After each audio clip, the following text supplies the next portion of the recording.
ನಮಸ್ಕಾರ ವೀಕ್ಷಕರೇ, welcome back to Lucky ಅಂಟರ್ ಯೂಟ್ಯೂಬ್ ಚಾನಲ್. ಲಕ್ಕಿ ಅಂಟರ್ ಯೂಟ್ಯೂಬ್ ಚಾನಲ್ಗೆ ಸ್ವಾಗತ, ಸುಸ್ವಾಗತ. ಇವತ್ತಿನ ಟಾಪಿಕ್ ಬಂದು ಪಾಸ್ಪೋರ್ಟ್. ಪಾಸ್ಪೋರ್ಟ್ ಟಂಬ್ಲೈನ್ ನೋಡಿ ನಿಮಗೆ ಅನಿಸಿರ್ಬೋದು, ಬರೀ ₹100 ಸರ್ವಿಸ್ ಚಾರ್ಜಲ್ಲಿ ಎಲ್ಲಿ ಪಾಸ್ಪೋರ್ಟ್ ಮಾಡಿಕೊಡ್ತಾರೆ ಅಂತೇಳಿ. ಸೊ ಅದಕ್ಕೂ ಮುಂಚೆ ಪಾಸ್ಪೋರ್ಟ್ ಏನಕ್ಕೆ ಬೇಕು, ಪಾಸ್ಪೋರ್ಟ್ಗಳಲ್ಲಿ ಎಷ್ಟು ವಿಧಗಳಿವೆ ಅದನ್ನು ತಿಳ್ಕೊಳ್ಳೋಣ ಬನ್ನಿ. ಪಾಸ್ಪೋರ್ಟ್ನಲ್ಲಿ 3 ವಿಧದ ಪಾಸ್ಪೋರ್ಟ್ಗಳಿರ್ತದೆ. ಒಂದು ಆರ್ಡಿನರಿ, ನಿಮ್ಮ ಮೇಲೆ ನೋಡ್ತಾ ಇರ್ಬೋದು, ಆರ್ಡಿನರಿ ಬ್ಲೂ ಕಲರ್, ಅದು ಸಾಮಾನ್ಯ ಜನರಿಗೆ ಬೇಕಾಗ್ತದೆ. ಒಂದು ಮೆರೂನ್ ಕಲರ್ ಪಾಸ್ಪೋರ್ಟ್, ಇದು ರಾಜಕಾರಣಿಗಳಿಗೆ ಬೇಕಾಗುವಂಥದ್ದು. ಮತ್ತೊಂದು ವೈಟ್ ಪಾಸ್ಪೋರ್ಟ್, ಇದು ಗೌರ್ಮೆಂಟ್ ಅಫಿಷಿಯಲ್ಸ್ಗೆ ಬೇಕಾಗಿರೋಂಥದ್ದು. ಅವ್ರ ಕೆಲಸ, ವಿದೇಶಿ ಪ್ರಯಾಣ, ಸರ್ಕಾರಿ ಕೆಲಸದ ನಿಮಿತ್ತ ಏನಾದರೂ ಹೋದರೆ ಬೇಕಾಗ್ತದೆ. ರಾಜಕಾರಣಿಗಳು ಕೂಡ ರಾಜಕೀಯ ನಿಮಿತ್ತ ವಿದೇಶಕ್ಕೆ ಹೋದಾಗ ಬೇಕಾಗ್ತದೆ. ಸೊ ನಾವು ಈಗ ನಮಗೆ ಸಾಮಾನ್ಯ ಜನರಿಗೆ ಬೇಕಾಗಿರೋಂಥದ್ದು ಆರ್ಡಿನರಿ ಬ್ಲೂ ಕಲರ್ ಪಾಸ್ಪೋರ್ಟ್. ಇದು ಏನಕ್ಕೆ ಅಗತ್ಯ ಇದೆ ಅನ್ನೋದನ್ನ ಚರ್ಚೆ ಮಾಡೋಣ ಬನ್ನಿ. ಪಾಸ್ಪೋರ್ಟ್ ಅದೊಂದು ಅಧಿಕೃತ ಗುರುತಿನ ಚೀಟಿ ಅಂತೇಳಿ ಗುರುತಿಸ್ತದೆ. ಸೊ ಇದು ಯಾರಿಗೆಲ್ಲ ಅವಶ್ಯಕತೆ ಅಂದರೆ, ಸಾಮಾನ್ಯ ಜನರಿಗೆ ಎಲ್ರಿಗೂ ಕೂಡ ಅವಶ್ಯಕತೆ ಇರುತ್ತೆ. ಅದರಲ್ಲೂ ಮುಖ್ಯವಾಗಿ ಕಾಲೇಜ್ ಓದ್ತಾ ಇರುವಂಥ ವಿದ್ಯಾರ್ಥಿನಿಯರಿಗೆ ಅವಶ್ಯಕವಾಗಿರುತ್ತದೆ.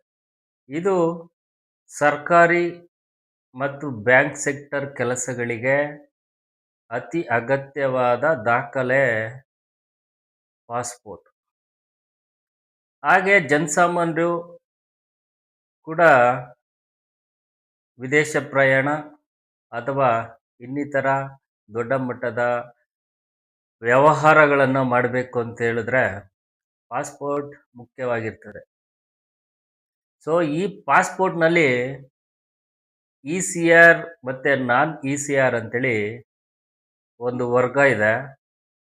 ಇದರ ಕೆಲವು ಜನ ECR ನಾನ್ ECR ಅಂದ್ರೆ ಏನು ಅಂತೇಳಿ ಗೊಂದಲದಲ್ಲಿರ್ತಾರೆ. ಸೊ ಇದ್ರ ಬಗ್ಗೆ ಹೇಳೋದಾದ್ರೆ, ECR ಅಂದರೆ 10ನೇ ತರಗತಿಗಿಂತ ಒಳಗೆ ಯಾರು ವಿದ್ಯಾಭ್ಯಾಸ ಮಾಡಿರ್ತಾರೆ ಅವರು ECR ವರ್ಗಕ್ಕೆ ಬರ್ತಾರೆ. 10ನೇ ತರಗತಿಗಿಂತ ಮೇಲ್ಗಡೆ ವಿದ್ಯಾಭ್ಯಾಸ ಮಾಡಿರೋಂಥವ್ರು, 10ನೇ ತರಗತಿಗಿಂತ ಮೇಲೆ ಶಿಕ್ಷಣ ಹೊಂದಿರುವಂಥವ್ರು ನಾನ್ ECR ಅಲ್ಲಿ ಬರ್ತಾರೆ. ಇದ್ರ ಬಗ್ಗೆ ಇನ್ ಡೀಟೇಲ್ ಆಗಿ ನೆಕ್ಸ್ಟ್ ವಿಡಿಯೋದಲ್ಲಿ ನೋಡೋಣ. ಈಗ ಪಾಸ್ಪೋರ್ಟ್ಗೆ ಏನು ದಾಖಲಾತಿಗಳು ಬೇಕು? ಒಂದು Aadhaar card, PAN card, voter ID ಮತ್ತು ಇಮೇಲ್ ID ಬೇಕಾಗುತ್ತೆ. ಮತ್ತು ಪೇರೆಂಟ್ಸ್ಗಳ ಒಂದು ಆಧಾರ್ ಕಾರ್ಡು ಕೂಡ ಬೇಕಾಗುತ್ತೆ. ಸೊ ಇದನ್ನಿಟ್ಕೊಂಡು ಪಾಸ್ಪೋರ್ಟ್ ಮಾಡಿಸೋದು ಹೇಗೆ? ನೀವೇ ಆನ್ಲೈನಲ್ಲಿ ಮಾಡ್ಕೋಬೋದಾ? ಖಂಡಿತ ಮಾಡ್ಬೋದು.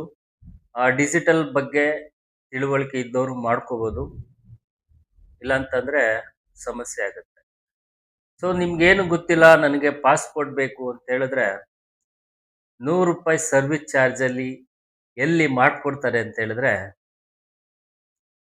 ಈಗಾಗಲೇ ಕರ್ನಾಟಕದಾದ್ಯಂತ ಹಬ್ಬಿಕೊಂಡಿರುವ ಶ್ರೀ ಕ್ಷೇತ್ರ ಧರ್ಮಸ್ಥಳ ಗ್ರಾಮಾಭಿವೃದ್ಧಿ ಯೋಜನೆಯ CSC ಕೇಂದ್ರಗಳು ಗ್ರಾಮೀಣ ಭಾಗದ ಜನರಿಗಾಗಿ ಸೇವೆ ಸಲ್ಲಿಸಲಿಕ್ಕೋಸ್ಕರ ತೆರೆದಿವೆ.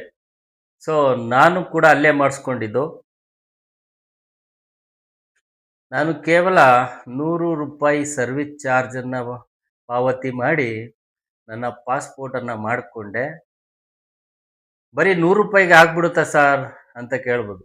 ಇಲ್ಲ, ಅವರ ಸರ್ವಿಸ್ SKDADP CSC ಸೆಂಟ್ರ್ನ ಸರ್ವಿಸ್ ಚಾರ್ಜು ಕೇವಲ ₹100 ಮಾತ್ರ.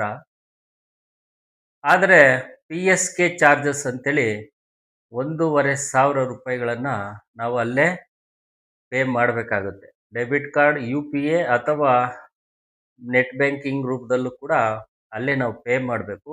ಅದು ಮ್ಯಾಂಡೇಟರಿ. ಒಂದು 1,500 ಏನಕ್ಕೆ ಸರ್ ಅಂತ ಹೇಳಿದ್ರೆ, PSK ಅಂದರೆ ಪಾಸ್ಪೋರ್ಟ್ ಸೇವಾ ಕೇಂದ್ರದ ಸರ್ವಿಸ್ ಚಾರ್ಜ್ ಬಂದು 1,500 ರೂಪಾಯಿಗಳಾಗಿರ್ತವೆ. ಸೊ ಅದನ್ನು ಅಲ್ಲಿ ಪೇ ಮಾಡಬೇಕು. SKDADP CSC centre service charge ಕೇವಲ 100 ರೂಪಾಯಿಗಳು ಮಾತ್ರ ತೆಗೆದುಕೊಳ್ತಾರೆ. ಸೊ ಒಟ್ಟು ನಿಮಗೆ 1,600 ರೂಪಾಯಿಗಳು ಸರ್ವಿಸ್ ಚಾರ್ಜ್ ಅಂತೇಳಿ ಪೇ ಮಾಡಬೇಕು. ಅಲ್ಲಿ ಅಪ್ಲೈ ಮಾಡಿದ ತಕ್ಷಣ ನಂತರ ನಿಮಗೆ ಒಂದು ರಿಸಿಪ್ಟನ್ನು ಕೊಡ್ತಾರೆ. ನಿಮ್ಮ ಅಪಾಯಿಂಟ್ಮೆಂಟನ್ನು ಬುಕ್ ಮಾಡಿ ನಿಮ್ಮ ಹತ್ತಿರದ PSK ಕೇಂದ್ರಗಳಿಗೆ ಅಪಾಯಿಂಟನ್ನು ಬುಕ್ ಮಾಡಿ ರಿಸಿಪ್ಟನ್ನು ಕೊಡ್ತಾರೆ. So batch number, enquiry number ಎಲ್ಲ ಇರುತ್ತದೆ. ಸೊ ಅದನ್ನು ಇಟ್ಕೊಂಡು ನೀವು ಯಾವ ಟೈಮಿಂಗ್ಸ್ಗೆ, ಯಾವ ಡೇಟ್ಗೆ, ಎಲ್ಲಿ ಯಾವ PSK ಕೇಂದ್ರಕ್ಕೆ ಅಪಾಯಿಂಟ್ಮೆಂಟ್ ತೊಗೊಂಡಿದ್ದೀರಾ ಅಲ್ಲಿಗೆ ನೀವು ದಾಖಲಾತಿಗಳು ಅಂದರೆ ಎಲ್ಲ ಒರಿಜಿನಲ್ ಮತ್ತು ಜೆರಾಕ್ಸ್ 2 ಸೆಟ್ಟನ್ನು ಕಲರ್ ಜೆರಾಕ್ಸ್ ಮಾಡಿಸ್ಕೊಂಡು ಹೋಗಿ. ರಿಜೆಕ್ಟ್ ಆಗೋ ಚಾನ್ಸಸ್ ಕಡಿಮೆ ಇರುತ್ತೆ. ಹಾಗೆ ಮದುವೆ ಆಗಿರುವಂತಹ ಯುವಕ ಯುವತಿಯರು ಮ್ಯಾರೇಜ್ ಸರ್ಟಿಫಿಕೇಟ್ ಒಂದು ಈಗ ಮ್ಯಾಂಡೇಟ್ರಿ ಮಾಡಿದ್ದಾರೆ. ಇನ್ ಕೇಸ್ ನಿಮ್ಮ ಹತ್ರ ಮ್ಯಾರೇಜ್ ಸರ್ಟಿಫಿಕೇಟ್ ಇಲ್ಲ ಅಂತ ಹೇಳಿದ್ರೆ CSC ಕೇಂದ್ರದಲ್ಲೇ ಒಂದು ಫಾರಮನ್ನು ಕೊಡ್ತಾರೆ. ಆ ಫಾರಮನ್ನು ಫಿಲ್ ಮಾಡಿ ನಿಮ್ಮ ಜಾಯಿಂಟ್ ಗಂಡ ಹೆಂಡತಿಯ ಜೋಡಿ ಫೋಟೋವನ್ನು ಹಾಕಿ ಒಂದು ಅಥರೈಸ್ ಪರ್ಸನ್ ಹತ್ರ ಸೀಲು, ಸಿಗ್ನೇಚರ್ ಹಾಕಿಸ್ಕೊಂಡು ಅವ್ರನ್ನೂ ಜೊತೆ ಕರ್ಕೊಂಡು PSK ಕೇಂದ್ರಕ್ಕೆ ಹೋಗ್ಬೇಕಾಗುತ್ತೆ. ಇದು ಕೆಲವು ಕಡೆ ಮ್ಯಾಂಡೇಟ್ರಿ ಮಾಡ್ತಾರೆ, ಕೆಲವು ಕಡೆ ಪರಿಗಣಿಸ್ತಾರೆ. ಸರ್ಟಿಫಿಕೇಟ್ ಅಥರೈಸ್ಡ್ ಪರ್ಸನ್ನು ಒಂದು ಸೀಲು, ಸಿಗ್ನೇಚರ್ ಇದ್ದರೆ ಅಕ್ಸೆಪ್ಟ್ ಮಾಡ್ತಾರೆ. ಸೊ ಇಷ್ಟನ್ನು ಇಟ್ಕೊಂಡು ನೀವು ಅಲ್ಲಿ ಹೋಗಿ ಒಂದು ದಿನನೂ ಆಗೋದಿಲ್ಲ, ಅರ್ಧ ದಿನದಲ್ಲಿ ನೀವು ವೆರಿಫಿಕೇಷನನ್ನು ಕಂಪ್ಲೀಟ್ ಮಾಡ್ಕೊಬಂದ ನಂತರ ಆ ಫೈಲನ್ನು ನಿಮ್ಮ ನಿಯರೆಸ್ಟ್ ಪೊಲೀಸ್ ಸ್ಟೇಷನ್ಗೆ ಫಾರ್ವರ್ಡ್ ಮಾಡ್ತಾರೆ. ಸೊ ಅಲ್ಲಿ ನಿಯರಿನ ಪೊಲೀಸ್ ಸ್ಟೇಷನ್ನಿಂದ ನಿಮಗೆ ಕಾಲ್ ಬರುತ್ತೆ. ಸೊ ನೀವು ನಿಮ್ಮ ಸ್ಥಳೀಯ, ನಿಮ್ಮ ಸಂಬಂಧಿಕರಲ್ಲದ ಬೇರೆ ವ್ಯಕ್ತಿಗಳನ್ನು, 2 ವ್ಯಕ್ತಿಗಳನ್ನು ಅವರ ಆಧಾರ್ KYC ಜೊತೆಗೆ ನೀವು ಕರೆದುಕೊಂಡು ಹೋಗಬೇಕಾಗತ್ತೆ. ಅಲ್ಲಿ ವೆರಿಫಿಕೇಷನ್ ಮತ್ತು ಅವರಿಂದ 2 ದೃಢೀಕರಣವನ್ನು ತೆಗೆದುಕೊಂಡು ಸಬ್ಮಿಟ್ ಮಾಡಿ.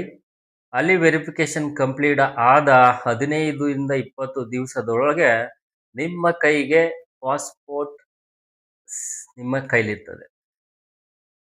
ಸೊ ಇದು ನಿಮಗೆ 18 ವಾಯ್ದೆ ಎಲ್ಲಿವರೆಗೂ ಇರುತ್ತೆ ಸರ್ ಅಂತ ಕೇಳಿದ್ರೆ, 18 ವರ್ಷದ ಮೇಲ್ಪಟ್ಟವರಿಗೆ 10 ವರ್ಷಗಳ ಕಾಲ ವ್ಯಾಲಿಡಿಟಿ ಇರುತ್ತೆ.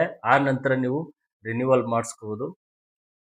ಇನ್ ಕೇಸ್ 18 ವರ್ಷದ ಒಳಗಿನ ಮಕ್ಕಳೇನಾದರೂ ಮೈನಾರಿಟಿ ಮಾಡಿಸಿದ್ರೆ ಅವರು 5 ವರ್ಷಕ್ಕೊಂದ್ಸಲ ರಿನ್ಯೂವಲ್ ಪ್ರಕ್ರಿಯೆನ ಮಾಡಬೇಕಾಗುತ್ತೆ.